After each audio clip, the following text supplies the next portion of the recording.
Hello everyone, good evening. Welcome back to my channel daily blog আর Indian চ্যানেলে আবারও একটা নতুন ভিডিওতে তোমাদের সবাইকে অনেক অনেক ভালোবাসা ও স্বাগত জানাচ্ছি। আশা করছি তোমরা সবাই খুব ভালো আছো, সুস্থ আছো। আমরাও ভালো আছি, তবে ঠান্ডাটা এখনও একটু রয়েছে, পুরোপুরি কমেনি। যাই হোক, আদারওয়াইজ ঠিকই আছি, মানে ঠান্ডাটার কাশিটাই রয়েছে। তো আগের থেকে শ্বাসকষ্টটাও কম আছে। তো যাই হোক, সকাল থেকে আজকে কোনো ব্লগ স্টার্ট করা হয়নি, তো ভাবলাম চলো সন্ধ্যাবেলায় তোমাদের সাথে কিছু শেয়ার করা যাক। তো এখন বাজে ওই 7টা মতো, আর আমি এখন যাবো রান্না করতে, কারণ আজকে একটা স্পেশাল রান্না করব। তো ভাবলাম চলো তোমাদের সাথেও শেয়ার করি। তোমরা যারা জানো না রান্নাটা, তারা নিশ্চয়ই আমার ভিডিওটা দেখলে রান্নাটা জানতে পারবে।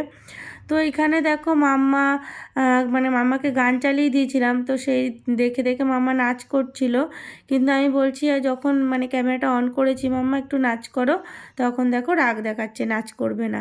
মানে একা একা নাচ করছিল, যেই ক্যামেরাটা ধরেছি সে এখন মানে নাচ করবে না। তো যাই হোক, চলো এখন যাই রান্নাঘরে, রান্নাবান্নার প্রসেসিং শুরু করতে হবে। আর এখানে মাম্মার পাপা মাম্মাকে দেখছে, আর আমি এখন রান্নাবান্নাটা করব। তো আজকে আমি করব পোলাও, তো সেই কারণে দেখো এখানে এই যে গোবিন্দভোগ চাল ভালো করে ধুয়ে নিয়েছি। আর এখানে এই যে হলুদ, লবণ, তারপরে মেজারিং কাপ, মানে এটার মাধ্যমেই আমি চালটাকে মেপে দিয়েছি। আর এখানে যে কাজু, কিশমিশ, ঘি, তারপরে মানে আদা গ্রেট করে নিয়েছি, গরম মশলা, মানে এই জিনিসগুলোই লাগবে। তো আজকে তোমাদের সাথে সম্পূর্ণ পোলাও রেসিপিটা আমি শেয়ার করব। তোমরা যারা করতে জানো না পোলাও, তারা খুব সহজেই করতে পারবে, খুব মানে ইজি প্রসেসিং। তো তোমাদের সাথে সেটাই আজকে শেয়ার করব। তো দেখো প্রথমে এখানে আমি যে আদা মানে গ্রেট করে রেখেছিলাম সেটা দিয়ে দিলাম। যেহেতু আদা পেস্ট দিলেও ভালো হয়, আর একটুখানি পেস্ট করা সম্ভব না, সেই কারণে আমি গ্রেট করে দিয়েছি, এটাতেও কোনো প্রবলেম নেই। তো তারপরে এখানে আমি এই যে গরম মশলার গুঁড়ো দিয়ে দিলাম, আর অনেকটা পরিমাণে এখানে কিন্তু আমি হলুদ দিয়ে দেবো, কারণ আমি কোনো ফুড কালার ইউজ করব না। যে কালারটা আসবে সেটা হলুদের মাধ্যমেই আসবে। তারপরে এখানে এই যে ঘি দিয়ে দিলাম, ঘিটা দিয়ে চালটাকে ভালো করে এখন আমি মাখিয়ে নেব, একদম বাসন্তী কালারে, মানে বাসন্তী পোলাও যেমন হয়, তো হলুদটা দিয়েই সেই কালারটা হবে। তো দেখো এখানে এই যে আমি মাখিয়ে নিচ্ছি পোলাওটা, চালটাকে এখন তো ভালো করে মাখিয়ে তারপরে বাকি প্রসেসিংটা শুরু করব।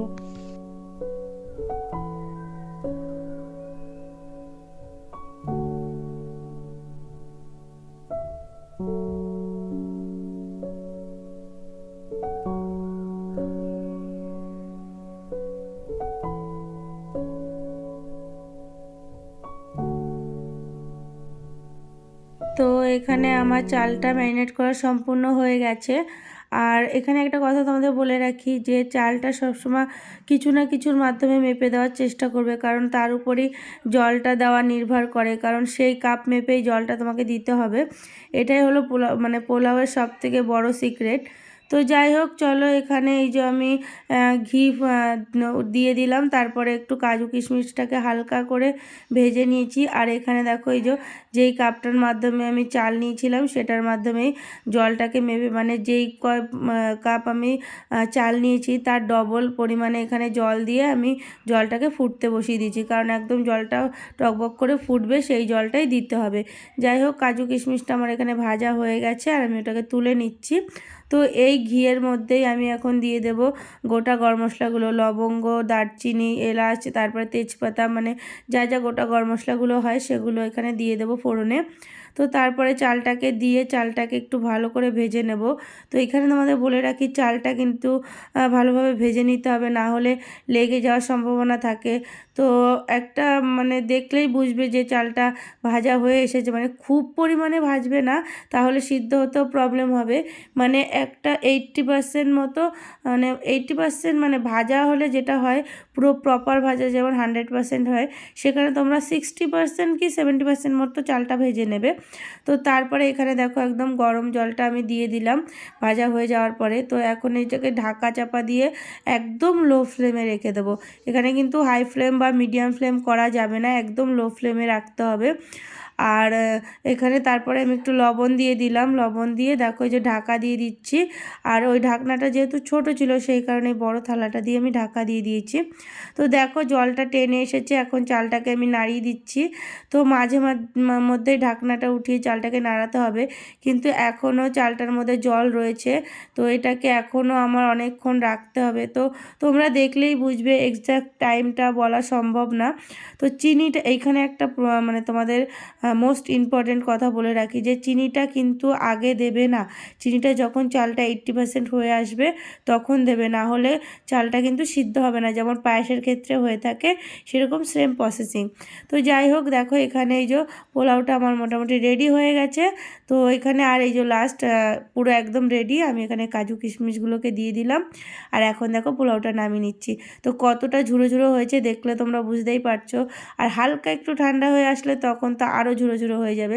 যাই হোক দেখো কড়াইয়ের গায়ে কিন্তু একটু লেগে নেই, ওই হালকা লেগেছে। ওটা হলো আমার মামা কান্না করছিল বলে আমি ওকে একটু দৌড়ে দেখতে গিয়েছিলাম, সেই কারণেই লেগে গিয়েছিল।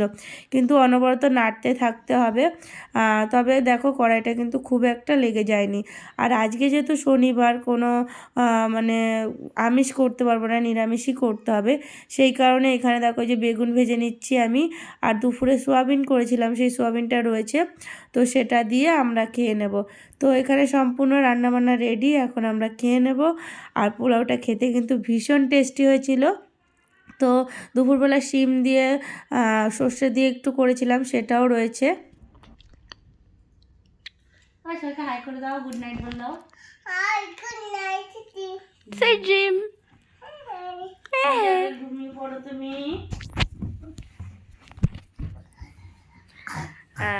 তো শুয়ে পড়েছো, উইডি ঘুমিয়েও পড়েছো তাই?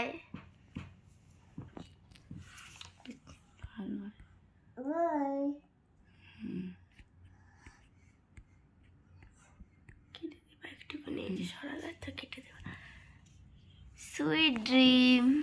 এই ডিমটা তাকে নাইট ডিম। বাবা বলো গুড নাইট। ডিম। সবাই টাটা। টাটা বাবা, টাটা। সবাই ভালো থেকো।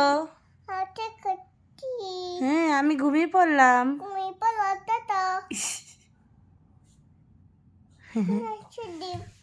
গুড নাইট সিদ্ধি। খাওয়া দাওয়া কমপ্লিট হয়ে গেছে। আর মাম্মার পাপাকে ওই ঘরে বিছনা করে দিয়ে চলে এসেছি। আমি মাম আর মাম্মা এই ঘরে ঘুমাবো। তো এখন আগের থেকে শরীরটা অনেকটাই ভালো আছে। ওষুধ খাচ্ছি, প্রায় শেষ, অ্যান্টিবায়োটিক চলছে। তো রয়েছে 2-3টের মতো এখনও রয়েছে। আর মামেরও হয়েছিল কাশি, মানে ওরও সেম ব্যাপারই, ওরও ডাস্ট অ্যালার্জি আছে, ওরও সেম, ওরও অ্যান্টিবায়োটিক চলছে।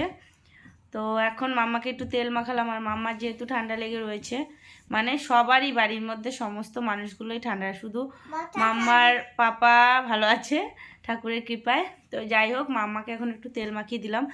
মাম্মাকে ডক্টরের কাছে নিয়ে যায়নি, কারণ ওর খুব একটা বাড়াবাড়ি হয়নি।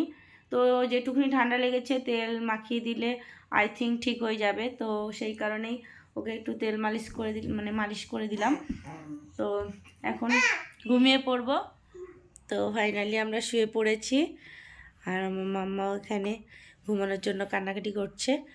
একটু পরেই লাইটটা অফ করব, কারণ এখন মাম্মা একটু ঘুমিয়ে নিক, তারপরে লাইটটা অফ করব, না হলেও কান্না করবে।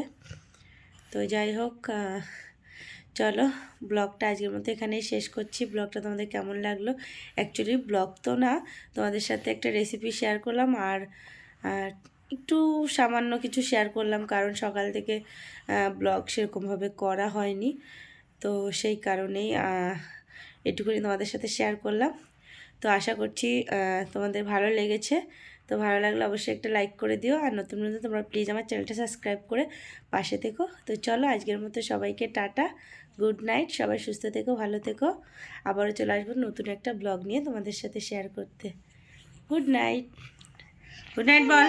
গুড নাইট ডিম। হ্যাঁ গুড নাইট সুইট। আমার মাম্মা বলছে বলো গুড নাইট ডিম। আইডো করে টাটা।